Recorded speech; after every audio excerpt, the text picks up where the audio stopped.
Først vil jeg lige læse teksten op i boksen på engelsk. Mary Sturzman says she couldn't imagine buying her 17-year-old daughter, Madison, the $500 dress she found at an Indianapolis boutique on one recent shopping trip because Sturzman only spent $800 on her own wedding dress. But a higher price tag is the new norm for an increasingly lavish event for which teens and their families are dropping loads of cash on one-of-a-kind dresses and tuxes, limos, or party buses, hair, makeup, jewelry, flowers, dinner, and dance tickets. This year, families with teens are expected to spend an average of $1,078 on prom, up from $807 last year, according to data from a survey released today by Visa that includes results based on 1,000 telephone interviews conducted at the end of last month. Spending has been driven to never-before-seen levels as teens are influenced by everything from celebrities and reality TV to the prevalence of social media, experts say. Og nu vil jeg oversætte teksten i boksen. Mary Sturzman siger, at hun ikke kunne forestille sig at købe hendes 17-årige datter Madison den $500 kjole, som hun fandt i en Indianapolis butik på en shoppingtur for nylig, fordi Sturzman kun brugte $800 på sin egen bryllupskjole. Men et højere prisskilt er den nye norm for en større flot begivenhed, for hvilket teenager og deres familier bruger masser af penge på enestående eller specialsyede kjoler og smokinger, limousiner eller partybusser, hår, makeup, smykker, blomster, middag og dansebilletter eller skolebæltsbilletter. Dette år er familier med teenager forventet til at bruge et gennemsnit på $1.078 på skolebal, op fra $807 sidste år, ifølge data fra en undersøgelse, som der blev frigivet i dag af Visa, som indeholder resultater baseret på 1000 telefoninterviews foretaget i slutningen af sidste måned.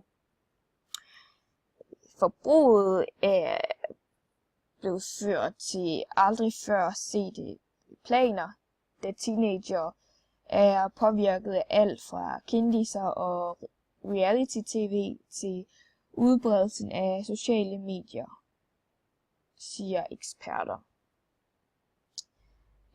Og nu vil jeg gerne forklare dannelsen af navneordets flertalsform pluralis med udgangspunkt i de markerede ord. Hvis vi først kigger på dresses, så hedder dresses i ental dress. Og da man egentlig ikke har mulighed for at påsætte et ekstra s i flertal, som man normalt gør, så påfører man et es, da dress slutter på s-s-lyden.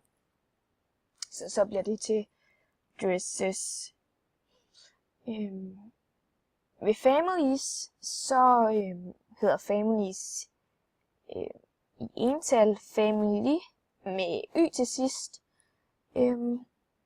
Og det betyder simpelthen, at y'et diftongerer og bliver til ie. Så det hedder families, altså hvor s'et det så er ligesom, ja, det er slutendelsen, altså s-endelsen. Så det bliver families. Her ved girls, der bliver der egentlig gjort brug af den mest regulære form for pluralis, altså s-endelsen bare, altså endelsen på s, da der ikke er noget usædvanligt ved girl i ental. Ved celebrities hedder det i ental celebrity med y, så det er ligesom det samme ved eksemplet her 6 med families, altså at celebrities det bliver på IES, fordi at celebrity ender på y, og derfor diftongerer bliver til ie, og får s-endelsen på, som er det normale ved brugen af pluralis. Her i nummer 17 ved lives har vi at gøre med ordet life i ental, men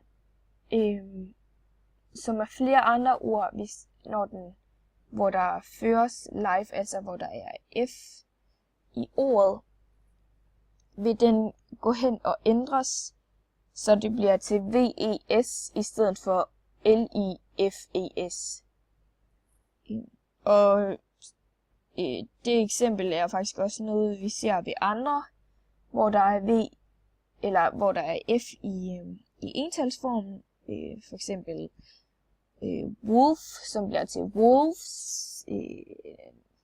Leaf, som bliver til leaves med ves, og knife, som bliver til knives med ves også.